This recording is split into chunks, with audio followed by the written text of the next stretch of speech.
The cool part about that is immersing in those experiences and then drawing out the deeper thinking, the deeper connections, and engaging that, like you talked about that afternoon in the classroom when you're ready to fall asleep, but now you can engage. Hello there, and welcome to today's episode of the Easy EdTech podcast. If we haven't met before, my name is Monica Burns. I'm a former New York City public school teacher, and I've been out of the classroom for a few years, leading professional development for educators and writing about all things EdTech on my blog, classtechtips.com. Now, if you are used to joining me on Tuesdays for new episodes of the podcast, you are in for a treat today. I have a special bonus episode in partnership with Nearpod, and this is part of what I'm calling my ISTE Spotlight series. If you're listening to this when it goes live in July, we've just wrapped up the ISTE conference in Philadelphia, and I'm really excited to have a new quick reference guide that I published in partnership with ISTE and ASCD. So it's been a really fun time to get excited about all things ISTE, a massive conference with lots of people talking about ed tech. So today, this bonus episode is in partnership with Nearpod, a special Sunday episode. And before we jump in, I just want to make sure you know that you can head to my website, classtechtips.com/podcast for all of the show notes, any links to things we mentioned today. And if you're listening on a podcast player on your mobile device or on a computer, maybe it's Apple Podcasts, Google Podcasts, or Spotify, you'll see a link in that description that says show notes, and that'll take you to everything we talk about too. This episode is sponsored by Nearpod. Part of the Renaissance family, Nearpod connects assessment, instruction, and practice, providing real-time insights that help elevate engagement for every student in every lesson. Today's bonus episode is titled Maximizing Students' Engagement with Real-Time Data Collection. It's a bonus episode with Nearpod, and I chat with Todd Brekhus, the Chief Product Officer at Renaissance and General Manager at Nearpod. And if you've joined me for a presentation during the past few years, you know I love Nearpod.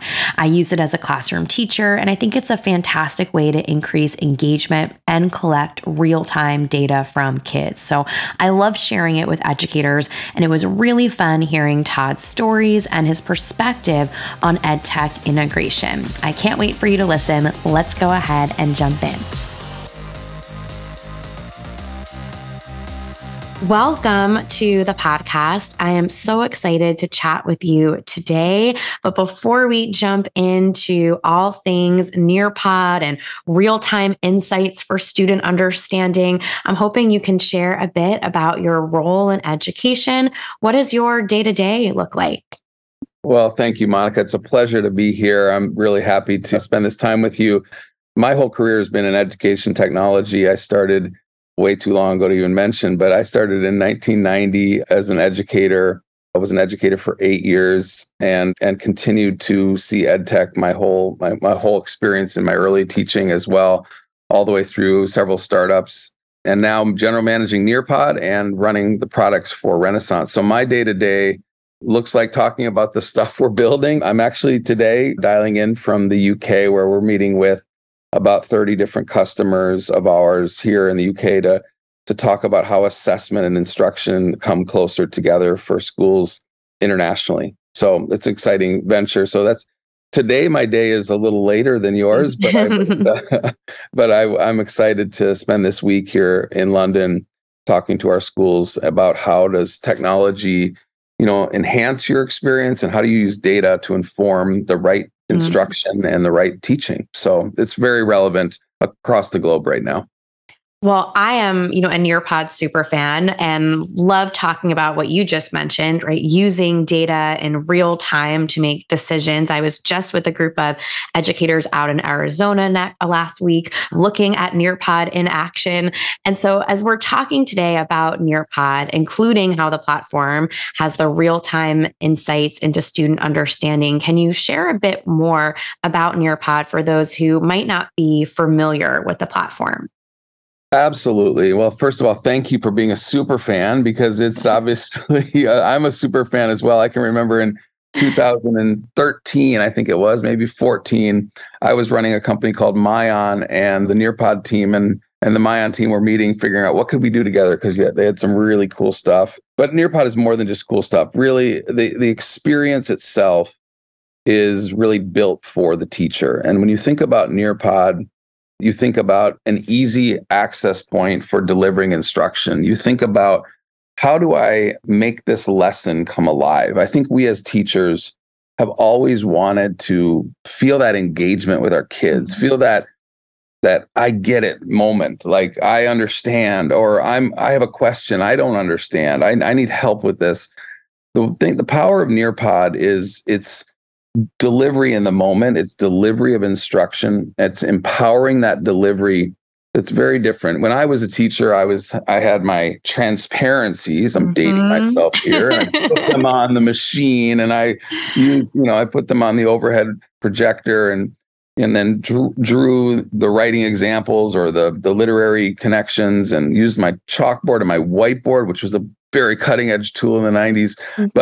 And then tried to use some technology, but usually the technology was found after the fact. When you think about EdTech's history, EdTech was born in a lab, the lab kind of experience. We marched our kids down to the computer lab.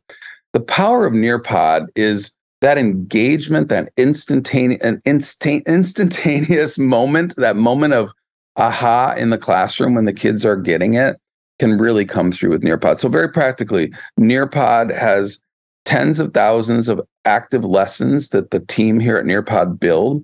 They include interactivity from virtual reality to video to slides to all kinds of interactivities, and then multiple question types and multiple integration types of content, like integrating with Google Slides, integrating with Microsoft Sway, integrating with your LMS to connect your lessons, etc. But think of it as a supercharged lesson, a supercharged activity with all the great pedagogy and instructional design you'd want in a great content lesson. And picture that platform being able to build anything you want from scratch or from other people's work. So editing an existing lesson or creating something from scratch. So a powerful way to really amplify instruction. As you were talking, Todd, I was thinking too about just the chalkboard in my classroom when I started teaching, and the lights off, right, in the afternoon, especially after lunch with the overhead projector and my fingers all different colors from the wet erase markers, right? And just the shift in energy, like you mentioned, when students are able to engage in a lesson so deeply. And then, of course, right, and they have that almost whiteboard with a draw it feature in Nearpod, right? They've got like a whiteboard almost in front of themselves, and the engagement level is just heightened, right? It's at a whole nother level than what might have been possible in the past. And you alluded to the fact that there's pre-made, ready to go, ready to customize content, or the ability to take content that you love and used in the past and infuse that energy. So can you tell us a little bit, how are educators using Nearpod in their classroom? What does their day-to-day workflow look like? Well, obviously the pandemic heightened the awareness of Nearpod greatly. And the reason is, all of a sudden, March, whatever that was, 12th or so, of 2020, and everybody said, you're not coming to school, you're actually going to teach from home. And you went, what? We're going to do what? And the good news was, all the Nearpod folks, all the pioneers of Nearpod, if you will, were already ready to go, because they had loaded in their PowerPoints, their Google Slides. They'd customized some of their lessons with games and interactivity and video, and they could supercharge their lessons right away. The good news is, the teachers that didn't have it could catch on fast. And I think the power of Nearpod is how simple and easy it is to get started with supercharging a lesson, supercharging a unit of instruction, bringing that great pedagogy that I talked about just a minute ago.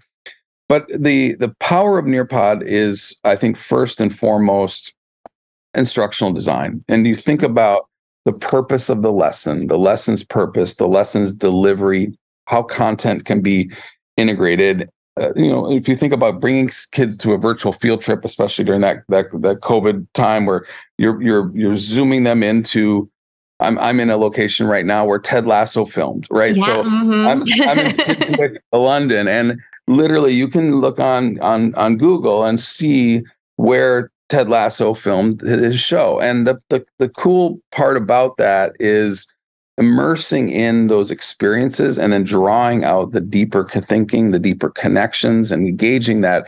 Like you talked about that afternoon in the classroom when you're ready to fall asleep, but now you can engage. I love these 3D models. I love the idea of blending graphing calculators, connecting them together.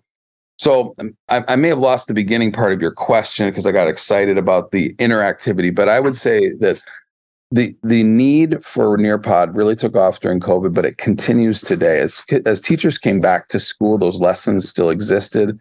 We're seeing more and more districts deliver district-wide curriculum, sub-plans. If you're missing a class, it's easy to roll that Nearpod forward and use that collaboration between teachers, between departments, common schemes that teachers are using together to enhance their pedagogy, their instructional designs, really building those professional development and learning communities together where educators are going, well, I put in Nearpod this, and oh, you did that, I did it this way. And seeing that collaboration come alive as well. We're seeing that power of having a digital space that's more than just static lessons and static activities. And so I think the power of connecting to standards, looking at the real-time data, and that real-time data coming from student responses, coming from the drawits. Now the transparency is literally for every kid, not for the teacher. So now you can check for understanding so much faster and so much easier with Nearpod.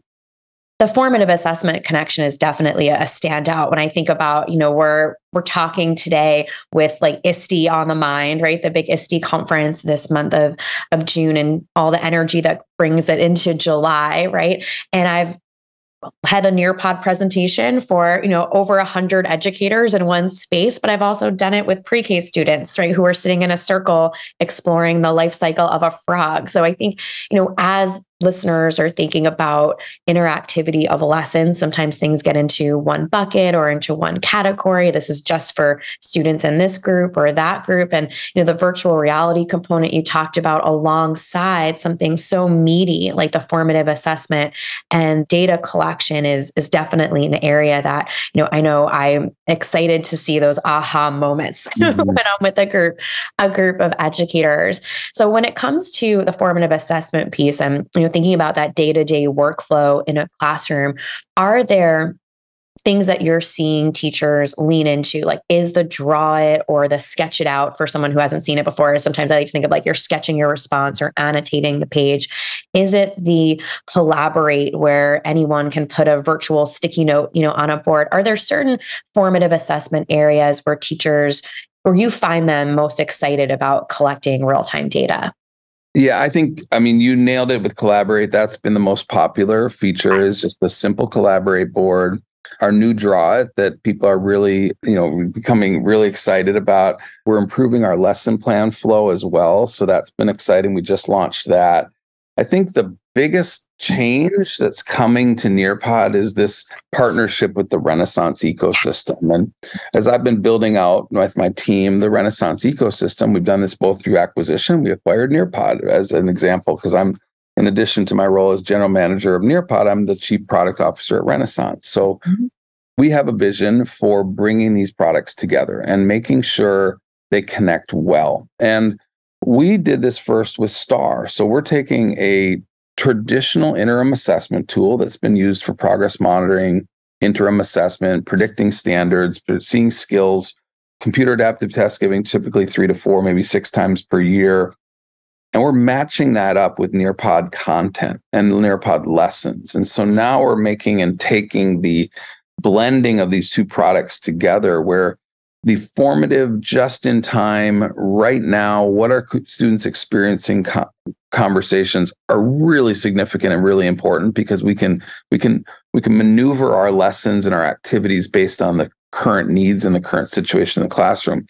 But having a baseline of data and information coming from a product like STAR is a really balanced point, because we can look at both what the data has said about these students and what we're seeing them experiencing in the classroom. And I think this combination is really a bit of art and science together. And this idea that instruction is not something you can just pull out of a book and lay at a kid's feet and just flatly deliver. We know that engagement, the role of the teacher, how the teacher interacts and asks questions, how they pause, how they stop and check for understanding, and blending that against the kind of the overarching needs and what they see as the growth areas of their classroom scientifically, as well as what they're seeing right now in the classroom, because they ate a big lunch and they're really tired right now. So how do we motivate them and how we get them excited? So I'm really excited about how assessment is coming closer to Nearpod with real-time data, and then making that connection for teachers to find the right lesson for the right students. So when I think about STAR assessments or any kind of formative assessment, right, there's no point in collecting data we're not going to use. And here we have this great set of data that might have those multiple check-ins, right, depending on the group that we're working with. And now this Nearpod connection. So what would that workflow look like in a classroom where a teacher might receive this data from a STAR assessment, review what's in there? I know I've been in that position as a classroom teacher in the past where, you want to differentiate, that students have certain needs, but there's just frankly not always enough time to do all the things that they're almost on your wish list, right? And in addition to on your have to get done list. So what does that workflow look like for a teacher who's administered a STAR assessment, maybe beginning of the year, and now has this data now that there's a Nearpod connection? Yeah, it's super easy. The district typically picks STAR, and the district will say, hey, we're going to go with STAR as our interim and our progress monitoring assessment. And let's say we're on the second screening window and you're in November, December timeframe. The scores come in from all your students taking that 20 to 30 minute test. That test comes back with that information. And all of a sudden you see in your STAR dashboard how your students have done. And there's a ability for groupings to happen. And so basically you see your high performers to your low performers, and then bridge that grouping maybe by 4, 5, or 6 different groups, and remediate, support, or accelerate certain students that are struggling. And there will be lessons specific to the skills that those students missed on the STAR test. And those lessons have been organized based on that adaptive algorithm, that we have a skills inventory. And we basically have a spine underneath this whole product line where we know which element of, almost picture like a DNA helix, where there are building blocks of educational skills inside of those standards, and those skills might have been not mastered by certain students. And maybe we can enlighten those kids with a really cool Nearpod lesson. And so here's a lesson that we think these 6 kids might need to, improve their understanding of fractions, or improve their understanding of character development in a story, or how, comparing and contrasting something, or how do you describe things with adjectives, or et cetera. So I could get down into the deeper skills, but the point being, why not show what lessons in Nearpod might improve specific students at where they are in their current skills journey, and for that grade level, and then give the teacher 3 or 4 lessons that they can either bring to small group, maybe bring to the whole group, or send home with as a homework assignment. And that small group piece, right? Whether it's a teacher-led small group, I know I've used Nearpod with just a few students, right? At one of those like kidney style tables, right? We would think about, right? Like in a guided reading lesson or something. I've used it with a small group of students, but with the student-paced or self-paced option, there really is that, you're in a blended learning station rotation, right? You are going off and working on something on your own pace, or, right? There's a lot of different models for implementation that I think makes this particularly interesting as we think about collecting data, acting on that data, and having that, helping hand to make sure everyone has what they need, right? During this. Absolutely.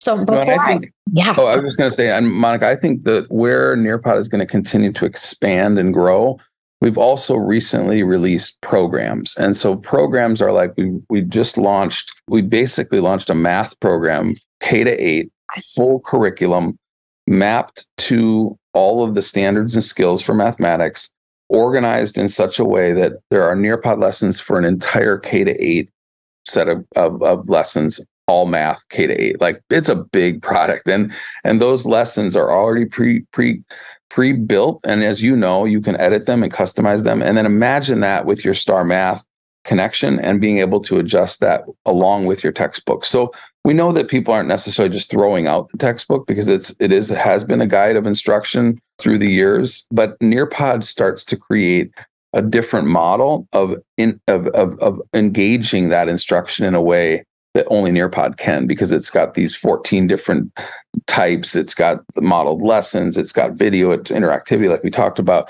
So I think this is where you supercharge your textbooks and you connect with assessment data so that you can deliver the right instruction at the right time for the right students. And that's what we're kind of excited about. So we see Nearpod gravitating to be a more district-wide tool, but we'll never lose the heart of the classroom and where individual teachers love to use Nearpod, just like you have. Yeah.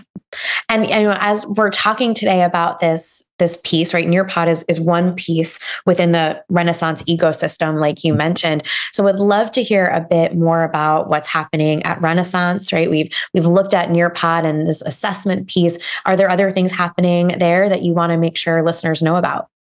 Well, there's so much happening as we've acquired 14 different products over the last 5 years. It's been an amazing run, starting with Myon in 2018 and recently with GL Assessments here in the UK this year.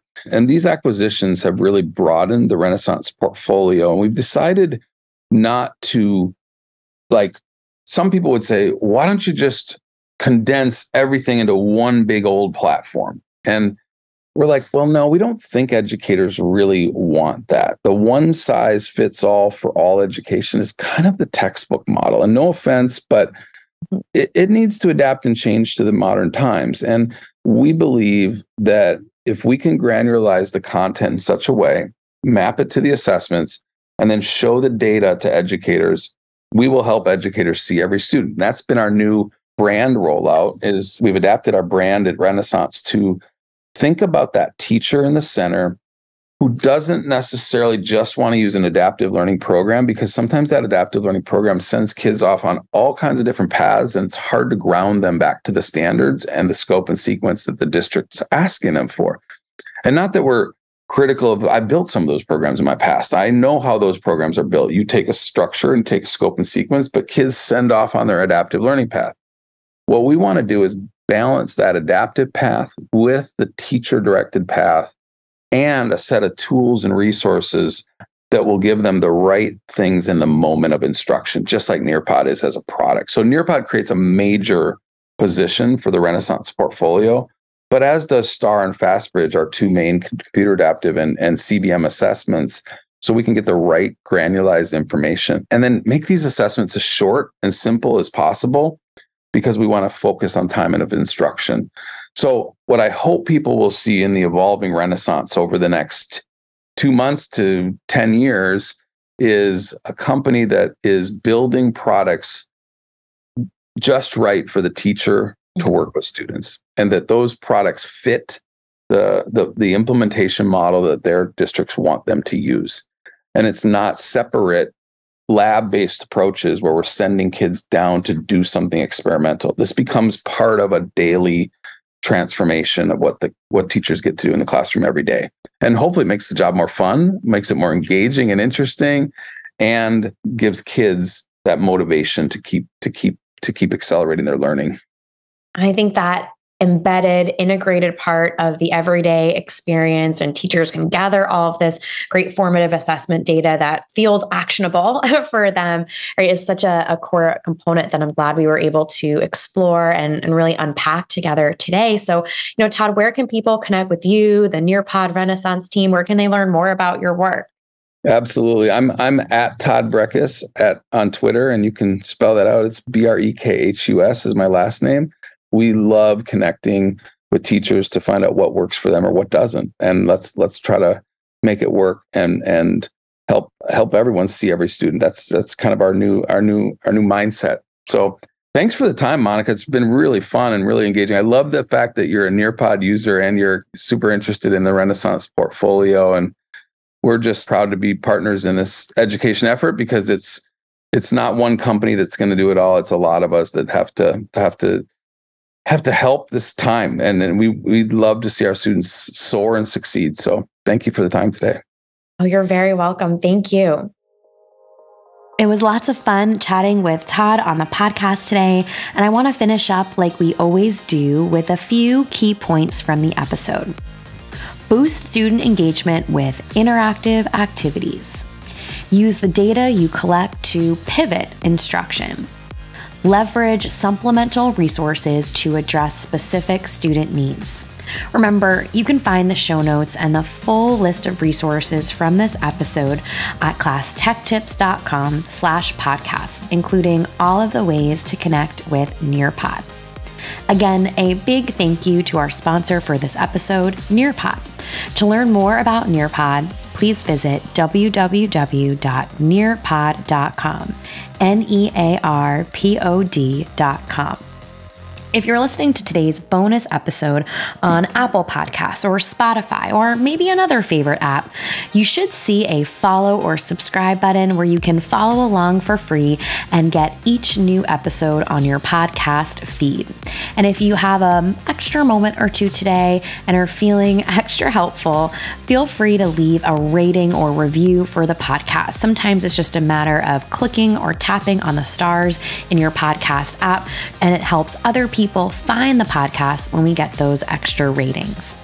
Check back on Tuesday morning for the new episode of the Easy EdTech podcast.